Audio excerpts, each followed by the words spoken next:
Nous vivons, chers internautes, une époque de bouleversement en tout genre, où se mêle à la fois un sentiment de perte de statut, de perte de contrôle de son destin pour certaines puissances comme l'Europe, le Japon et les États-Unis, alors que pour d'autres comme l'Afrique, l'Asie et l'Inde, ça pourrait être une période d'ouverture et d'opportunité. C'est certes une période de tous les dangers, mais aussi une période de toutes les possibilités.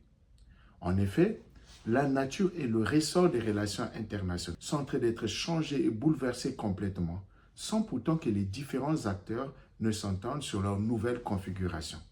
Et pourtant, il y a près de 80 ans, en 1945, à Yalta, les différents acteurs s'étaient mis en place pour dresser ce qu'on appelle l'ordre mondial, aujourd'hui remis en cause. Cet ordre mondial devait être bâti autour de l'Organisation des Nations Unies qui devait assurer la sécurité et la paix dans le monde et éviter les genres de conflits de la Deuxième Guerre mondiale en remplacement de la Société des Nations SDN qui, elle, par contre, elle avait montré toutes ses limites. Les grands puissants, les trois puissants, nous étions leur président Roosevelt, le président des États-Unis, qui devait être succédé plus tard par Truman. Nous avons le président russe des républiques socialistes soviétiques, Staline, et le président anglais Churchill. La mise en place des Nations Unies devait garantir la paix et la sécurité dans le monde en s'appuyant sur un certain nombre de règles, en s'appuyant sur le Conseil de sécurité, mais aussi de plusieurs plateformes qui devaient gérer plusieurs secteurs dans lesquels le monde devait continuer à promouvoir et à avancer. Après la capitulation de l'Allemagne nazie, donc le 7 mai 1945, l'Allemagne se retrouve, Berlin, la capitale, se retrouve divisée en quatre dans un premier temps. D'un côté, nous avons la France, la Grande-Bretagne, les États-Unis, et de l'autre côté, nous avons l'URSS. Finalement, les Alliés vont constituer une partie, alors que de l'autre côté, on va se retrouver avec l'URSS. La division de Berlin va constituer une étape supplémentaire qui marque finalement la séparation entre deux idéologies totalement opposées, distinctes. De l'idéologie communiste de Karl Marx, conduite par la République l'Union des républiques socialistes soviétiques, et de l'autre côté, nous avons l'idéologie libérale, démocratique, conduite par les États-Unis, la France et la Grande-Bretagne.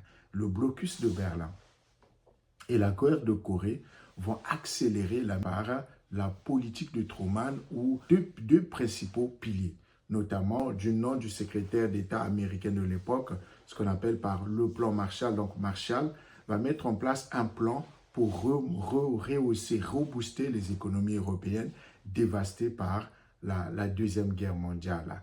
Ce plan de plus de 13 milliards de dollars à l'époque, l'équivalent aujourd'hui à plus de 200 milliards de dollars en équivalent, permettre la reconstruction de ces États, mais aussi va donner des privilèges économiques. La priorité économique va permettre de ramener la vision économique américaine au sein de ces pays de l'Europe de l'Ouest, en face d'une idéologie communiste en position de force qui est en train de gagner toute l'Europe, en commençant déjà par l'Europe de l'Est. Le deuxième pilier que Truman va mettre en place, ça va être l'OTAN, l'Organisation de l'Atlantique, qui va être un pacte permettant aux pays de l'Europe de l'Ouest d'assurer leur sécurité, éviter l'invasion ou l'annexion ou encore les attaques contre le régime soviétique. De l'autre côté, justement, le régime soviétique va mettre en place ce qu'on appelle par le pacte de Varsovie pour sécuriser ses alliés et va se greffer sur le régime communiste après la guerre. Nous allons voir la Chine qui va se greffer sur le régime communiste et le Cuba. Va s'ouvrir dans le monde ce qu'on appelle par la guerre froide. La guerre froide, c'est une période de tension extrême entre deux idéologies libérales et communistes. Cette concurrence féroce, cette compétition va s'élargir dans tous les domaines.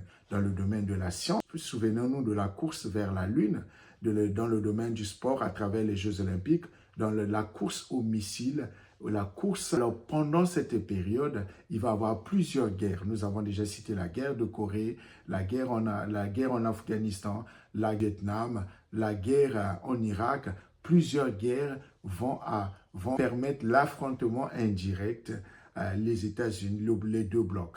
Les deux pays vont intervenir en investissant, en envoyant des armes pour éviter la prise, l'influence de l'autre. Cette guerre idéologique, c'est tout simplement une guerre de domination. La question que se pose, c'est deux idéologies, qui va dominer le monde, qui va posséder le monde. Il va y avoir plusieurs conséquences. L'une des conséquences, on va être pas très loin d'une guerre nucléaire. La crise des missiles du Cuba va s'éclater. Heureusement que cela ne se produisit pas. Et ensuite, on va passer à la lutte à travers un certain nombre d'événements. Nous allons continuer pendant cette lutte jusque dans les années 80, où on va assister finalement malgré plusieurs réformes menées par Gorbatchev à partir des années 80, on va véritablement continuer à assister à l'essoufflement du bloc de l'URSS. Pendant cette période de la guerre froide en Afrique, il va y avoir plusieurs guerres soutenues par l'un ou l'autre des deux camps que nous avons cités. Mais surtout, la France va avoir le privilège de gérer les pays francophones, leurs richesses, à faire et défaire les chefs d'État comme ils le voulaient, jouissant de son droit de veto aux Nations Unies, mais aussi de la couverture américaine. Certains pays africains vont installer un certain nombre de faux régimes marxistes se cachant soit derrière l'URSS pour installer un certain nombre de régimes non démocratiques, des régimes qui vont au pouvoir pendant des décennies. Alors que la chute du mur de Berlin arrive en 1989 et en 1991, nous avons assisté à l'éclatement de l'Union des républiques socialistes soviétiques en plusieurs États. La guerre bipolaire se transforme avec l'effondrement des deux parties. Les États-Unis vont passer en hyperpuissance. De superpuissance qui se partageaient avec l'URSS vont passer en hyperpuissance.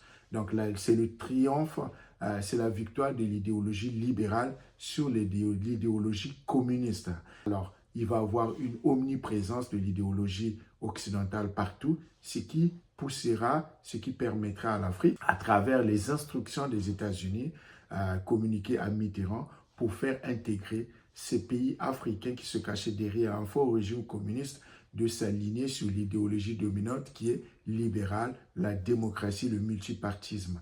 On va assister à la tenue de la conférence de Bonn par Mitterrand et ensuite au mouvement de conférence nationale et de démocratisation en Afrique à partir des années 1990. Nous allons nous arrêter ici et la prochaine partie, nous parlerons de l'omnidomination des États-Unis, de l'arrivée de la mondialisation, de la montée de la Chine et de l'Inde et jusqu'aujourd'hui de la remise en cause du multilatéralisme par les États-Unis.